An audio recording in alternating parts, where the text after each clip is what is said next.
you to hit the like and share button on YouTube and Facebook. This is the Hot Rod Podcast with Ron Foreman and Brady Wright. We literally live, eat, and breathe cars. Hey, we're back. It's episode 351. This is the Hot Rod Podcast. Ron Foreman, Brady Wright, the usual suspects are here. We got a kind of a cool guest tonight, a fellow named Darin. Vierth, and he is going to be talking about an honor that he was recently granted. You've been granted honors, Ron? A couple times. You have. An inductee into the Washington Hot Rod Hall of Fame, I happen to know. Now, if you're watching this show, and you usually watch the show, part of what you're seeing here is that the studio is different tonight because I had to make a place for Darin because usually the studio is just me. So I'm going to be turning my head periodically and looking at Ron because the monitor's over there. But it's all going to be good. Not to worry. Let's see if we can get this thing going. We'll do a quick commercial break, and then we'll bring Darin in. Fair enough? Fair enough. The Rat Bastards Car Club of Idaho loves a good time, and we'd rather build it than buy it. We're a family-oriented, nonprofit car club that welcomes all 1969 and older, in the rough as enough, real steel and iron. We're all about old-school, traditional hot rods and rat rods. We get together, we have fun, we help each other build, and we cruise like crazy because that's the way car clubs are supposed to be. The Rat Bastards of Idaho is a new class of old school. Our signature event is the Infestation Show every July. Check our Facebook page for location, time, and date. We're charter sponsors of the Idaho Hot Rod Hall of Fame and the Hot Rod Podcast. Join us at cruise-ins all over Idaho and Eastern Washington. Joining the club is easy. Just contact us through the club Facebook page or contact us at any event. Check us out on the Rat Bastards Car Club pages on Facebook.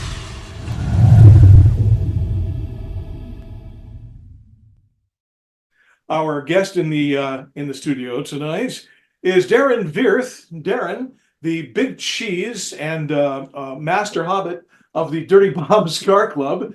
Where's the Dirty Bombs actually headquartered? Okay, so the Dirty Bombs started in San Diego, California. Got it. It kind of loosely based around one of the members was an IED specialist in Afghanistan. Hence the term Dirty Bombs. Hence the term Dirty Bombs. Okay. Plus the name's a bit of a play on the old, my car's a bomb. Of course. Back in the day, so Dirty Bombs. And then one of the guys moved up here about 4 years ago, I think. And then that would be Nando. Nando moved up here. Huh? And then Lonnie moved up here. Lonnie was the guy that if you've been around the area, you've seen his other creation was the coffin car, the Hell Rod. Right. That one by a great gentleman named Patrick. And Lonnie has since built a mystery machine. Yeah. Built and the mystery machine. Have you seen this thing, Ron? I posted a couple of pictures here and there. The mystery machine is exactly the van that Scooby-Doo I have. Kids, yeah. Does it have pipes? Does it have pipes coming out the back window, like 4 on each side of the van? No, that's the mullet machine. Right. That's the wheel stander one. Yeah. Lonnie actually was the guy who built that. So all right. The crazy thing about the mystery machine is it wasn't built to be quote unquote show quality like everybody does. Everybody does them to a high standard with crazy interiors and all that. That's not why it was built. Lonnie did not build it to be that. What he built it is under the idea that if the kids really existed, this is how they'd build the car. They didn't have money. It was built on the cheap. So when you look at it, you're like, oh, that thing's amazing. It's rattle can spray paint. Perfect. It's got the front bucket seats are free. There's another seat in it that was free. Then we built the bench in the back. It was all junk that we put together for this van. In the true spirit of hot rodding. In the true spirit of hot rodding. And we built it. Granted, there's really only a couple ways to put seats in a van. But in the original series, you had Fred, Daphne, Velma, and then the boys in the back. So that's the way it is. You got Fred and Daphne in the front, bucket seat behind Fred, and then a bench in the back for the boys. And that's how it was built. Nice. And so it's a lot of fun. Probably one of the coolest things about it, though, is when you look at it, you look at the wheels, and they're old slotted ET mags. Right. But they've been hand engraved by local guy, Austin Wagner. Who's been on the show. Austin engraved the wheels. Austin is an engraver par excellence. Oh, the man is unmatched. An artist. Unmatched. Very good artist. In every sense of the word. Oh, yeah. But and a new dad, too. And a new dad. Which is nice. If you're watching, Austin, congratulations. What's up, brother? It's a little late, but okay. We get it. But and so I met Nando, and hey, what's up, and then Lonnie showed up, and I met Lonnie, and we started hanging out and whatnot, and him and Nando got together and thought, that guy, me, that guy's a dirty bomb. He just doesn't know, because at the time I was a member of the Pharaohs. Gotcha. And but you came to your senses, and then more or less, yeah. Pharaohs, if you're watching, I'm only kidding. The Pharaohs know I love them. They're all That's right, family. they're all good. So who's in charge of the Scooby snacks? That really depends on who's the fat guy for the day. Generally, me. Yeah. Little That's an investment. That's an investment. An investment. What it is, it's a highly tuned muscle that allows me to sit for hours at a time without getting tired. Hey, good men only have one ab. That's right. Exactly. I brought the ab today. All right. Well, so one of the reasons that I asked Darin to come on the show, aside from the fact that he's hilarious, and I do have a quick dirty bomb story, but I'll save that for a second. Oh no. The main reason was over here now. We are headquartered. The show is headquartered in Post Falls, Idaho, Coeur d'Alene area, but we're right next to Spokane, and it's basically the Inland Empire, if you will. Yeah. And there is a group in Spokane that covers most of eastern Washington and northern Idaho. It's called the Inland Northwest Car Club Council. And it's a lot like the Washington Hot Rod Hall of Fame or some of the other statewide organizations. This one concentrates on this, geographical area. And every year they do a lot to produce, events for the car community. They recognize people. And this year at their annual event, they recognized and awarded a Man of the Year to somebody in the local community, and they couldn't find the actual guy, so they picked Darin. Yeah, and which I was fine with.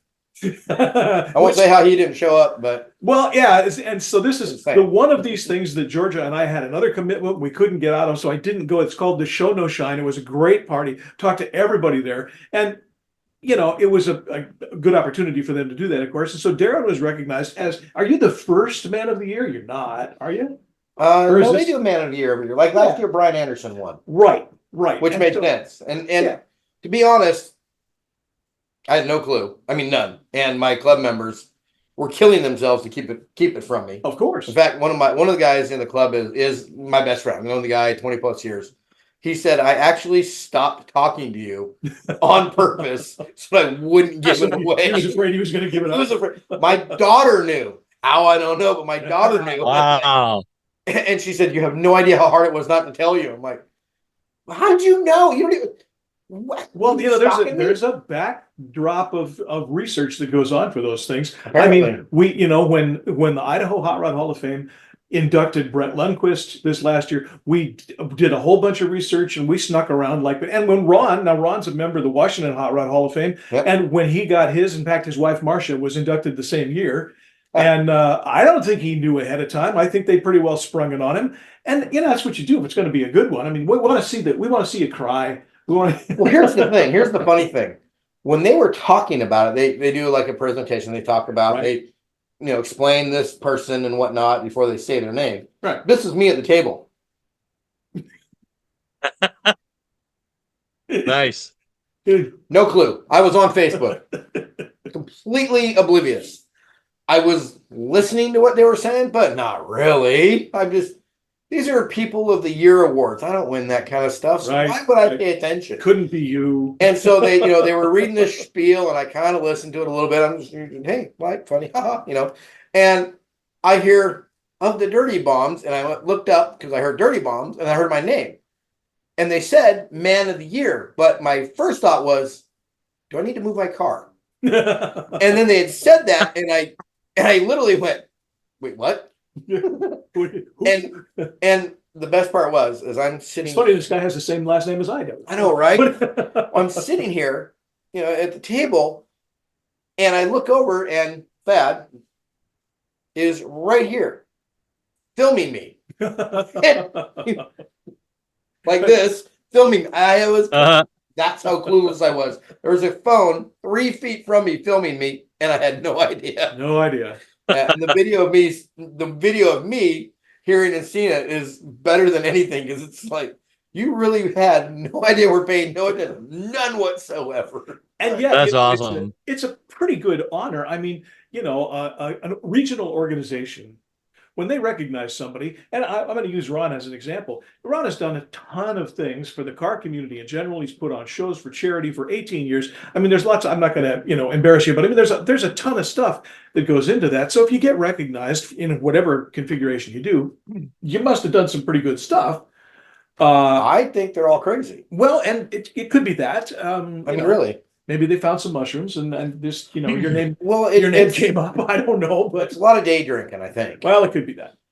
Honestly, when I walked up there, you know, they're like, you know, go. I'm like, okay, and I walked up in front of everybody, and Yeah. they hand me a microphone, and they're like, speech. And I thought the only thing that came to my mind was, have you people met me? What are you thinking? And that was as much as I could get out. I mean, literally, anybody who knows me knows I can talk. I would never have guessed. I know. I'm quiet as mouth. My mom always said that Darin has never met a stranger. I've had in-depth conversations with people in the grocery line. Ah, That was Oh, one of nice. the times I just stood there and I said, honestly, if you know me, I have no words. I don't know what to say other than thank you. and you know, that's the best acceptance speech you could make. It just it doesn't have to be long and involved, you know. No, it took me That's 3 great. days to make a Facebook post to finally wrap my head around it. And I saw I saw your post, and I thought, and for if you're watching in another state or another part of the country, thank you first off, and be sure to like and share the show. But there's all kinds of organizations, you know, around that do that kind of thing, whether it's Minnesota, Michigan, Iowa, Ohio. I mean, there's lots of them that do this kind of thing. Yeah. Not every state, not every region has a car club council or a hall of fame or something, but a lot of them do. And the ones that do, you know, it is always a carefully thought out, you know, process. In our particular case, we have a board of directors, and we get together once a year with all of the nominations that come in from the community. We don't nominate anybody. And, you know, you take a look and see, and you choose. Nobody says you have to choose one, it may be two or three. It just depends on how many nominations you get. But that recognition, I feel that recognition from your peers, from the people who are interested in the things that you are, who've watched your work, who've looked at the things that you do for the community, that's worth more than here's $100 or something. I mean, it's never about that. It's always about thanks, and that's all you have to say. Yeah, and the thing is so once I was home and figured out that I'd actually won this award, which was really shocking. It was metal and everything. I was like tapping, going, "Wow, it's actual metal! Actual metal. It's the only trophy I've got that's all metal. The rest are all, you know, plastic." Anyway, so I took they gave me a laminated sheet that was what they read about me. The most important part that I paid no attention to. The lies. Yeah, the lies. It was well constructed, well worded, nice lies. All lies. Anyway, I read that, and they were true lies. They were true lies, and it really, like I said, it took me a couple of days to really wrap my head around it to figure out how to say thank you to the community. And it boils down to this. And I wrote this in my post.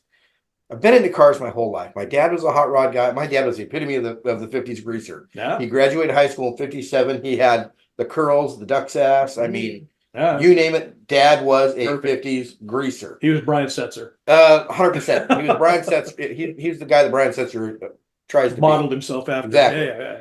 And Dad was always into cars. Now, granted, I didn't grow up with hot rods or anything like that because, frankly, Dad didn't have the money. Sure. But we'd go to car shows and all. So I grew up in the car community to an extent. And then in 2008, I actually was able to get my own vehicle. I got my truck, which is a vehicle that's been in my family since new. Yeah, and I started working on it, doing little bits here or there. At the time, my wife was alive and she was terminally ill. So single income, not a lot of money. Yeah. So what kind of truck is it? What's the make and model and the year of the truck? Yeah. Oh, should have said. Gotta get to the important stuff. We'll kind of get to the important stuff. 1960 Chevy Apache. Yeah. Nice. You got an Apache. Don't you? You're building an Apache for the club. I have a 58 shag wagon. It's a 58 Apache shag wagon. Yeah. Nice. Yeah, this is the first model year for that style. Nice. Yeah, I know. I had a 67, so I know the body style. Yeah. Gotcha. So I got the dual headlights and all that. I have a short bed. Cool. all the cool things. It's got the Nice. extremely rare chrome. It's got the chrome. Everybody on those models, they have the chrome that says, down the B pillar that says custom on it. Right. And it wraps Right. around the end of the cab. Well, mine actually goes all the way across the cab, which is Nice. I've never been able to find another one like it. I've You're not only going been able to. see a couple. They probably made 50 of those trucks. They probably only made like 50 of those trucks. If that 20,000. 20,000, really? 20,000? I never knew. And then my mechanic, a guy that a lot of us in the area around here know, a guy named Alberto, man's a genius. Anyway, first time he saw my truck, he goes, "Oh, you got one of the rare ones." I said, "Yeah, short bed." He goes, No, that chrome." I said, "You know why my truck has that chrome?" He says, "Yeah." He says, "It's a 60, right?" And I said, "Yeah." He goes, "Yeah, the first 20,000 of them that came off the line got that chrome. They never did it again." Oh, That's awesome. that's on top cool, of it, my yeah. chrome is in mint shape. Yeah. The front of my bed's in mint. And if you'd ever seen how much wood that truck has hauled in its life, you would be shocked that it's in the shape that it is. Now, There's no question, dents. is it chrome or is it stainless? Stainless. It's stainless. Okay. Well, I don't know. I'm just asking. yeah, actually, I don't know. Is it the big back window or the little back window? Little back window. Yeah. Which I wanted to do a big window, but then I got to thinking about it as I'm driving. Not really going to change anything, and there's a lot of work in that. Yeah. Not really into that kind of body work, but No. Sure. But at any rate, Sure. So I got the truck and I started doing little things. Very first thing I did was it had a canopy on it its entire life. Yeah. When my great uncle bought the truck, he bought it in January, built the canopy for it. The canopy never came off unless they were hauling wood. Right. And he built a bumper for it. Looked just like the factory bumper, but made out of 1/4-inch diamond plate steel. Okay. It weighed, Ooh. well, let's put it this way. When I took it off, the back end weighed up 6 inches. I'm sure. It was heavy. And that's 1/4 inch. Oh, God, yeah. I don't know why. You could hit a Peterbilt with the thing, it would have been fine. Jeez. But anyway, so I started doing stuff. Wow. And I went to between 2008 when I got the truck and 2015 when my wife passed away. I probably did 20 shows at most. And so I didn't go a lot. She always told me to go, but I'm like, no, I'd rather spend time with you and Sure. and Of course. our daughter. So Yeah. that was what we did. Occasionally I'd go, but and part of the reason I didn't go is because I'd like her to go with me, but because of her illness and the medication she was on, she couldn't be out in the sun a lot. Of It was course. hard for her. Yeah. So I didn't go. Anyway, wife passes away in 2015. My condolences, sir. Yeah. Thank you very much. Yeah. It was not a shock. She had congestive heart failure Yeah. and had a heart transplant in 2003, and then we knew that she couldn't get another one, so it was just basically a matter of time. Yeah. So it was mostly just a waiting game. But so when I started going to shows that summer, because she passed away 2 weeks after her 40th birthday, in April, I thought, you go to car shows. All right, let's go to car shows. There you go. I knew a few people, I'd like Rochelle Stevens, Sure. everybody knows Rochelle. And Hi, Rochelle. hi, Rochelle. And that's my girl. I knew her sort of, not greatly, but I knew her and I knew a few people. But I started going to shows and I thought I can go as much as I want. That would be true. Anyway, so I started going to shows. I Nice. went a lot. And I was so welcomed by the community. And just every time I go to a show, people, "Hey, how you doing, man?" Come up, say hi, love the truck, whatever. What did you do it this week or whatever? Yeah. And it just turned out that so I guess what I'm trying to get at is everybody said we gave you this award because of the way you are with the community. My response was, I'm the way I am with the community because of the way the community was with me. There you go. I was welcome. There you go. Nothing but love. Perfect. And that is one of the things I have discovered. Now I've got friends on Facebook and whatnot from all around the world, and we're all car people. And we talk about stuff, and I tell them, yeah, we did a show this week, So, I did 2 car shows this weekend or whatever, one tomorrow, blah, blah. How many car shows do you guys do a year? I don't know. Who knows? At least one every weekend. How if many not how many 3 to weeks 5. are there in the year? Yeah. Yeah. I mean, during car show season, there's at least one every weekend, if not up to 5 or 6. Sometimes 2. Yes. Well, I have to tell you, Ron, I think I've told you, Ron, this story, but I got to tell people who are watching. I met you a year ago, Father's Day. Coming up Father's Day. Yeah. I met you a year ago because Darin and the Dirty Bombs showed up at the Valley Real Life Church Father's Day car show. That's right. Yeah. You did? Okay. And this was the year that Chuck Norris showed up at the show too. Oh, yes. Chuck made the rounds. Chuck made the round. Chuck got around. But yeah, oh, it was great. But so Nice. these guys showed up, and we didn't. I mean, we didn't. I hadn't heard of the Dirty Bombs before. I didn't know Darin doing it. And he came up to me. I think it was you and somebody else, maybe Lonnie. Myself and Lonnie. Yeah, came up to me and said, because I was the MC of the show, and they said, "Hey, are you guys going to do a flag presentation? Of course, we're going to do the pledge, and I'm going to do a prayer. Can we do the flag presentation?" Yeah, I mean, if you want, you're going to do. So I wasn't sure what to expect, but they were out in the show. I mean, they weren't up on the stage or anything, and they had an extending flagpole on the back of somebody's truck, the side of somebody's truck, Goes under the tire. and a loudspeaker, and they did a big announcement. Everybody attention. They ran the flagpole up and did the pledge over the loudspeaker. I mean, it was pretty awesome. Totally, as far as I was. Sounds really cool. It was really cool, and everybody loved it, of course. And we came. I played the Chuck Norris joke on them, and they and everybody else. But since then, I have to admit, I've kind of been watching what you guys are doing, and I send them posts. They always get the show, on their website and everything, and on Dirty TV, by the Dirty way, which TV, is yeah. the same. Go to Facebook, like Dirty TV. Dirty TV. Cool. But yeah, so I've kind of been watching. It was no surprise to me that they made you the Man of the Year because I mean, you can kind of tell when people are involved in something out of love, when they're involved out because just a sense of community, as opposed to somebody who spends $1 million and buys a show car and doesn't let anybody touch it. Good for them too. That's fine if that's what you want to do, but there's a difference, and Something happened. Yeah. It's What just happened? amazing. Oh, it says, the studio is someplace else. We'll see if this comes back. Oh, there it is. Okay. All right. We're going to be okay. I'll edit that part out. Glitch. Yeah. Well, it's my internet connection. They're screwing around with it today. Anyway. So what's the furthest distance you traveled to a car show there, Darin? Oh, good question. 467 miles. Where was that? Wow, that's about how far it is to our car show in July. Well, yours only 300 miles. Well, now 320. Here's the thing. I didn't drive the hot rod. I didn't drive the hot rod. I drove my Honda, which I show my Honda also. It's okay. Mostly, I show it A because people like it, but B, I show it honestly for the most part because it irritates my club members. And it irritates them because there's a value in irritating. There's almost every time we've gone to a show as a group and I brought my Honda, I've won an award, and it just them off. Let me take the opportunity to invite you officially to the Rad Bastards Car Show. It is the Infestation. It's the annual show, and it's this year. It's going to be back at Cedro Woolley. Yep.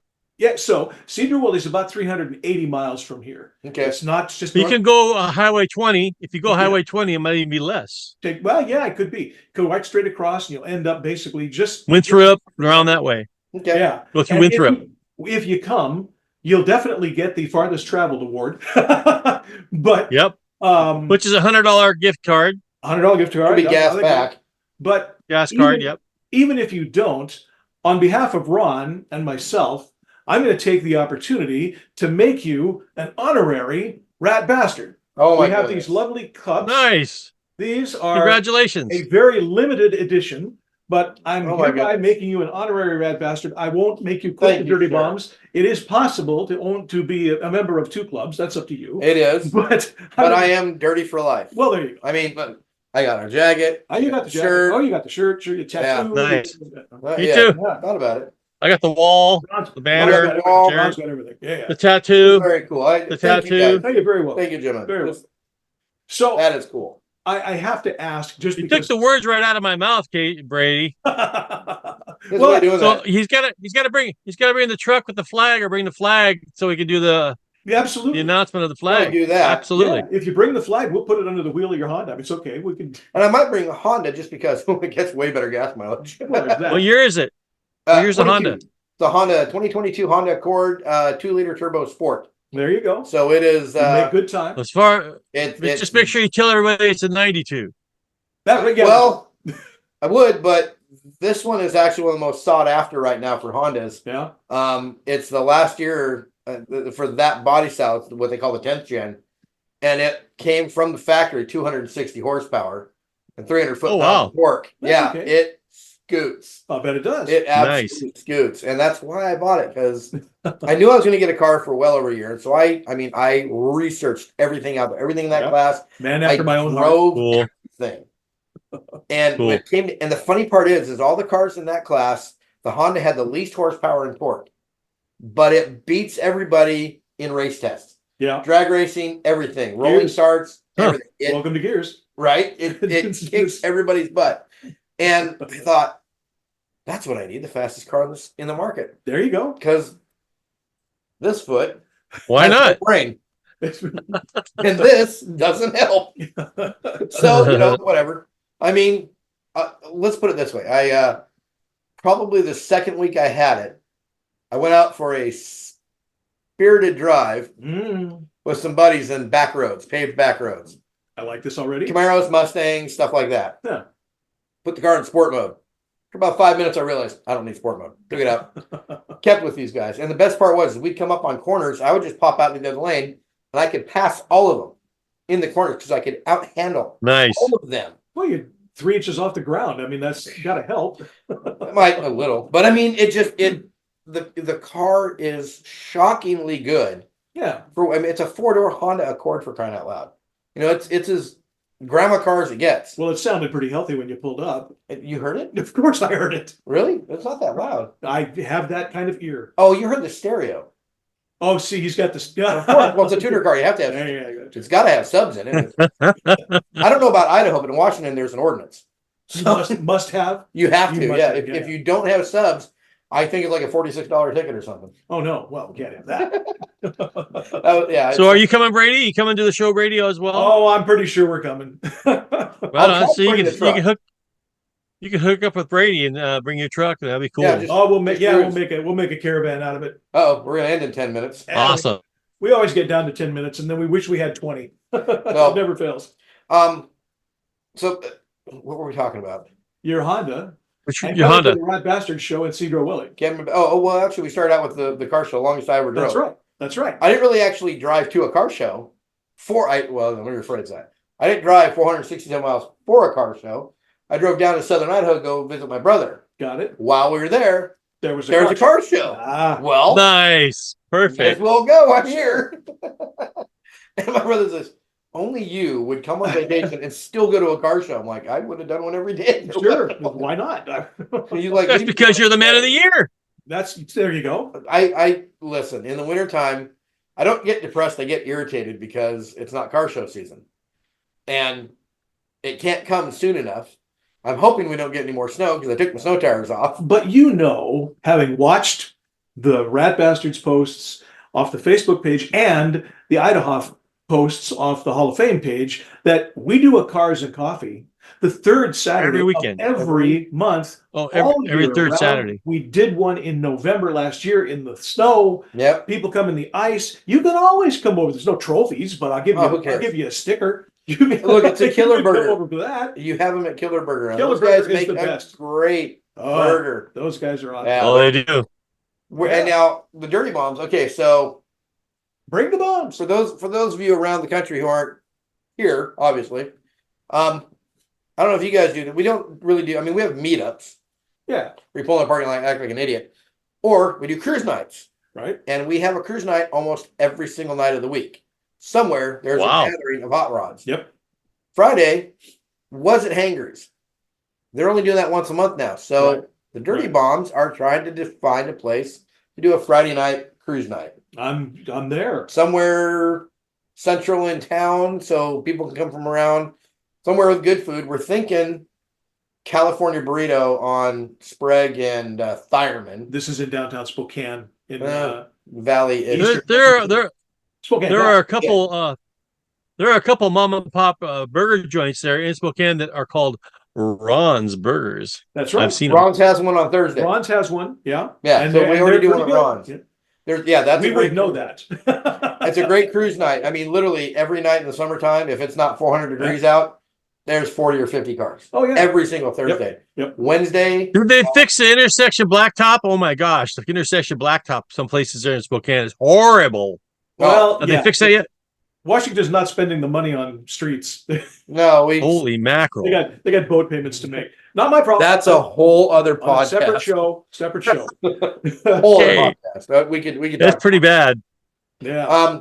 But we're just in the guys we just started talking because we as a club we have our own group chat in the messenger. Sure. We just started talking about this week, so we're trying to figure out a spot where we can all go every Friday. I'll tell you what, this just cracks me up. I think the Dirty Bombs and the Rat Bastards ought to go together and figure out a common place cruise in for some night of the week. The Bastards. You could call it State Line Cruise In, Idaho and Washington. There is a state line, so although there's nothing out there but smoke shops and stuff. But there's cruisers, the biker bar. That's true, yeah. They like cars. You can drive to it. Yeah, and the weeds. Hell yeah. That's in Washington. That's on the Washington side. Which one? There's 4 of them. I know. Okay, so you guys do one at Killer Burger. Yeah, but that's on Saturday. That's on Saturday. Midday. There's a Killer Burger on Sullivan, Ross Sullivan, brand new Killer Burger, and it's a big enough parking lot. We get and I know the manager over there. There you go. Yeah, made in heaven. Made in heaven. I'm telling you. Maybe we do that. Nice. All right, because that's kind of our thing is we need a big parking lot. We're in. Oh yeah. So, all right, everybody, stay tuned. There will be an upcoming announcement of when we figure this out, and you will hear it here first. I hope so. Nice. Maybe I'll hear it here first. I don't know. Maybe so. There will be developments on this, I promise. There will be. Hey, Darin, thank you for coming. I'm really glad you came, man. Thank you, guys. Darin has the honor of being our very first in-studio guest. Usually we do this on computers with somebody from, nice, the east side of wherever. But this work just happened to work out pretty good. This isn't me. That's not you. Can't do it. Can't do it. I'm too much with this. And sure, nice to meet you, Darin. Yeah. Nice to meet you, buddy. You too, sir. Pleasure, man. Thank you. All right. We'll do more of this, but we'll come back and see what's going on next week in just a minute.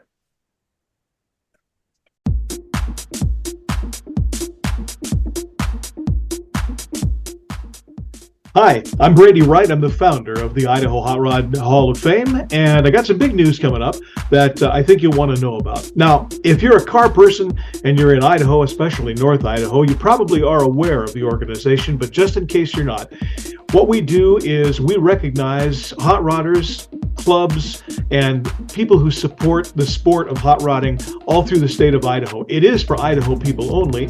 Every year we have an awards banquet that recognizes a hot rodder of the year, a young rodder of the year, and a car club of the year throughout the state of Idaho. Now, you probably wonder, how do people get nominated and how do they get the award? Well, the nominations come from you. If you go to our website, that's Idahof, IDAHHOF.org. There is a nomination form there. You can download it, or you can send an email to idahof@gmail.com, and we'll send you one for yourself. And when you send them in, all of the board gets together once a year, usually in the fall, and we decide who's going to get nominated and who's going to get inducted into the Hall of Fame for that year. Now, our banquet is coming up in about 2 months. We're looking to do it in about September, so you have July and August to fill out your nominations and get them into us. It's real important. The nominations are self-explanatory. The form is real clear, and if you fill it out as completely as possible, whoever you nominate or whichever club you nominate has a pretty good chance of getting in. We induct one hot rodder of the year, one young rodder of the year, and one club of the year every year. But you can put your nominations in at any time. If we don't choose the person you've nominated, for example, this year, they may get in next year. Just depends on who else gets nominated. It's idahof@gmail.com or idahof, IDAHHOF.org on the web. We're also on Facebook. If you have questions, you can ask them right there. We look forward to getting your nominations in, but do hurry. We need them by the end of August 2023.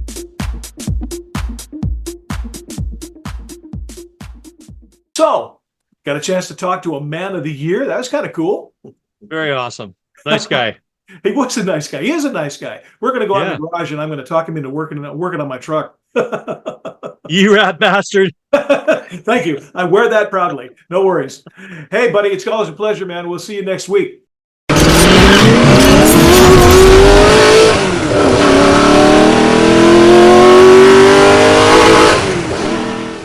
That's it for this episode of the Hot Rod Podcast. Be sure to like and subscribe to our show, and we appreciate it if you smash those notification buttons too, so you'll know when a new one drops. For Ron Foreman, I'm Brady Wright. This has been the Hot Rod Podcast. We'll see you on the next one.